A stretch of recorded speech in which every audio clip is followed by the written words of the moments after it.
सामने से एक गाय चली आ रही है और गाय के पीछे एक बैल है और बैल के पीछे एक काला गलूटा चांडाल है, हाथ में लाठी है। जब गाय और बैल को पीटता है ना, उस लाठी से तो पृथ्वी भी कांपने लगती है।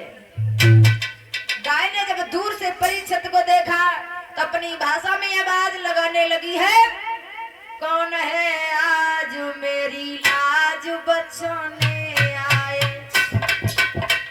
धर्म के नाम पर बलिदान चढ़ाने आए। परीक्षित ने जब सुना, गाय कहने लगी है, ऐसी मुसीबत में हमारी कौन रक्षा करने के लिए आया है, और वो तो हमारे भगवान के समान है। परीक्षित ने जब देखा तो गाय और बैल के पास में पहुंचे, गाय और बैल को पुचकारने लगे हैं। गाय आंखों से अश्रु की धारा बह रही थी। गाय अपनी भाषा में कहने लगी, महाराज हमारी तरफ आप गौर कीजिए, आप हमें एक गाय देख रहे हो, मैं गाय नहीं हूँ, मैं एक पृथ्वी हूँ और इस पाप की वजह से दबी जा रही हूँ, कहाँ जाऊं। बैल आगे बढ़ा, कहने लगा, महाराज कुछ हमारी भी बातें सुन लीजिए, आप हमें बैल देख रहे हो, हम एक बैल नहीं है, हम भी एक धर्म है।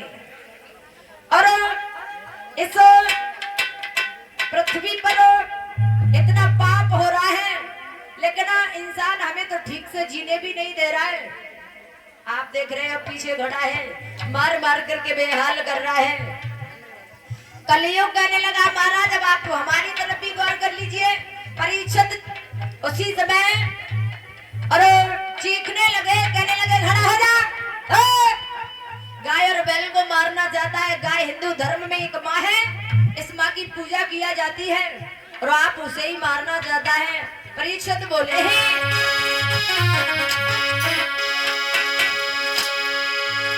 कि ओ सावधान, ओ सावधान, और हम तुझे न जिंदा छोड़ेंगे, जो गाय पर हाथ उठाओ है हम अपनी हाथ को छोड़ेंगे।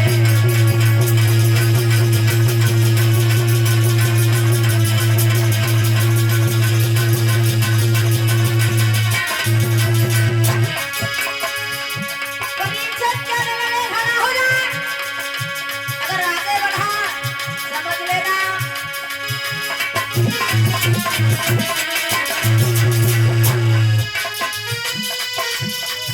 ओ सावधान, ओ सावधान, हम तुझे न जिंदा छोड़ेंगे, जो गाय पर हाथ उठाओ है हम अपनी हाथ को छोड़ेंगे।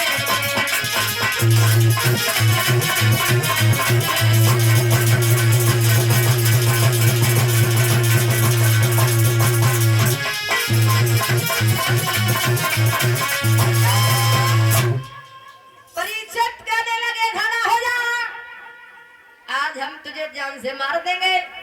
कलयुग कहने लगा महाराज हमें मारना चाहते हो, मार करके कुछ नहीं मिलेगा है।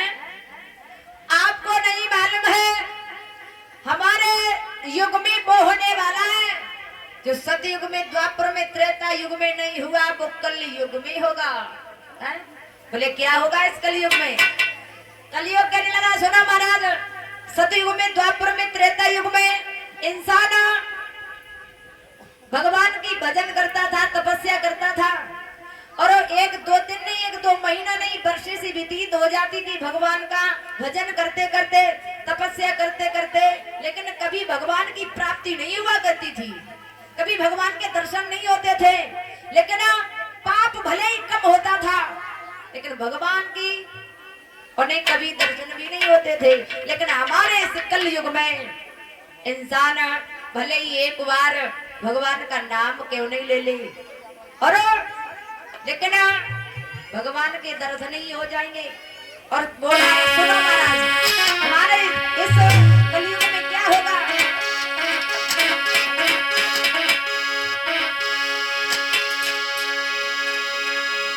हो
और ये भगवान की कथा में कुछ दान आया है। हमारे श्रीमान अमर सिंह ये छोटी फरेदी के रहने वाले हैं, 101 रुपये भगवान की कथा में दान कर रहे हैं। आयुष दिवाकर 10 रुपये और गिरिराज दिवाकर 10 रुपये, बादाम सिंह दिवाकर 10 रुपये और रूपाली दिवाकर 10 रुपये, पिंटू दिवाकर 20 रुपये, मान सिंह की पत्नी सुशीला 20 रुपये और छुट्टन भगत जी 10 रुपये, महारानी 10 रुपये, शीला देवी 10 रुपये, मोतीराम छोटी फरेदी 11 रुपये और राम बिहारी दिवाकर 11 रुपये भगवान की कथा में दान कर रहे हैं। भगवान से आशीर्वाद की कामना करेंगे।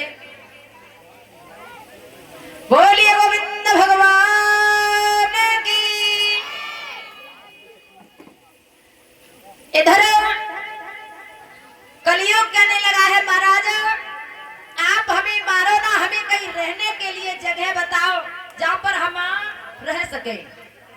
परीक्षित कहने लगे हम तुम्हें रहने के लिए जगह अवश्य बताएंगे और हम जो जगह बता रहे हैं ना आप उसी जगह पर रहो, आपका उसी जगह पर स्थान रहेगा। बोले बताओ। परीक्षित कहने लगे जहाँ पर मदरा पान होता हो, जहाँ पर झूठी गप्पियां लड़ाई जाती हो, जहाँ पर जुआ खेलता हो तुम वहां रहो, और जहाँ पर शराब पी जाती हो तुम वहां रहो। कलयुग कहने लगा महाराज हम इतने बेकार थोड़ी हैं, आप हमें ऐसी जगह बता रहे हो। परीक्षित कहने लगे जहाँ पर वैश्या निवास करती हो तुम वहां रहो। बोले ये भी जगह कोई ठीक नहीं है। अरे कोई ऐसी जगह तो बताओ जहाँ हम थोड़ी देर बैठ करके आराम भी कर सके। ये तो सब जगह गंदी है, कोई अच्छी जगह नहीं है। परीक्षित कहने लगे आप ऐसा करो कंचन में निवास करो। कंचन माने होता है सोना। कहा आप सोने में निवास करो, और सोना भी दो प्रकार का होता है। एक सोना तो वो होता है जो हम और आप चारपाई पर लेट करके सोते हैं, उसे भी सोना कहते हैं, और एक सोना जो हमारी माताएं कानों में पहनती है, सोनार के पास में मिलता है, उसे भी सोना कहते हैं। कलयुग ने देखा, विचार करने लगे, सोने में निवास, महाराज सोने का मुकुट धारण किए, इससे जगह बढ़िया कोई हो ही नहीं सकती है। कलयुग ने छलांग लगाई और परीक्षित के सिर पे सवार हो गया है। और जब सिर पे सवार हुआ, उसी समय परीक्षित की मत भंग हो गई है। और जब मत भंग हो गई, आगे बढ़े, और जब आगे बढ़े तो कहां पहुंचे? लोमस ऋषि के आश्रम पर पहुंचे, जहां पर लोमस ऋषि नेत्र बंद करके भगवान का भजन कर रहे हैं। परीक्षित ने देखा, आवाज लगाने लगे, बाबा बड़ी तेजी से प्यास लग रही है, बड़ी धूप पड़ रही है, अगर तुम्हारे इस कमंडल में थोड़ा सा जल हो तो आप मुझे पिला दो। लेकिन लोमस ऋषि ने कोई आवाज को नहीं सुना है। और जब आवाज नहीं सुनी तो परीक्षित बोले हैं, बाबा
परीक्षित ने जब आवाज लगाई है, लोमस ऋषि नेत्र बंद करके भगवान का भजन कर रहे हैं। उन्हें नहीं पता कौन आवाज लगा रहा है, लेकिन परीक्षित विचार करने लगे, इनके पास में जल तो है लेकिन पिलाना नहीं चाहते हैं। और परीक्षित को अहंकार आया है। एक मरा हुआ सर्प पड़ा है, मरा हुआ सर्प पड़ा है, देखा परीक्षित ने बाण की नोक से उठाया और लोमस ऋषि की गर्दन में डाल दिया है। संत का अपमान कर दिया, अपने घर चले गए। लोमस ऋषि के बेटा है श्रृंगी ऋषि, और जब उन्हें पता चला भागते हुए आए, देखा श्रृंगी ऋषि ने नहीं कुछ सोचा समझा और परीक्षित को श्राप दे दिया। जा राजा, तूने हमारे पिता का अपमान किया है, मैं तुझे श्राप देता हूँ, यही सर्प और 7वें दिन तक्षक बनकर के जिंदा हो जाएगा और तुझे डस लेगा, तेरी मृत्यु हो जाएगी। परीक्षित को जो श्राप दिया है, लोमस ऋषि के नेत्र खुले, देखा श्रृंगी ऋषि ने श्राप दे दिया। कहा बेटा परीक्षित बहुत अच्छे राजा हैं, आप ऐसा कीजिए अपने श्राप को वापस कर लीजिए। उन्होंने अनजाने में अगर भूल हो भी गई तो कोई बात नहीं है, लेकिन परीक्षित बहुत अच्छे राजा हैं। श्रृंगी ऋषि कहने लगे पिताजी, एक बार अगर श्राप दे दिया वो वापस नहीं होता है, हैं? अगर एक बार बंदूक से गोली निकल जाए और मुंह से बोली निकल जाए, आप अगर किसी से गलत बुरा भला बोल दो, किसी को गाली भी दे दो तो आप क्षमा मांग सकते हो, लेकिन वो गाली दे दी है आपने, अपशब्द किसी से बोल दिए, वो वापस नहीं हो सकते हैं। श्रृंगी ऋषि ने कहा पिताजी जो श्राप दे दिया है वो वापस नहीं होगा, लेकिन इसकी एक युक्ति है, परीक्षित का उद्धार हो जाएगा, परीक्षित का कल्याण हो जाएगा। वो क्या है? तो कहा कि अगर परीक्षित को श्रीमद् भागवत का ज्ञान कराया जाए, श्रीमद् भागवत को सुनाया जाए तो परीक्षित का कल्याण हो सकता है।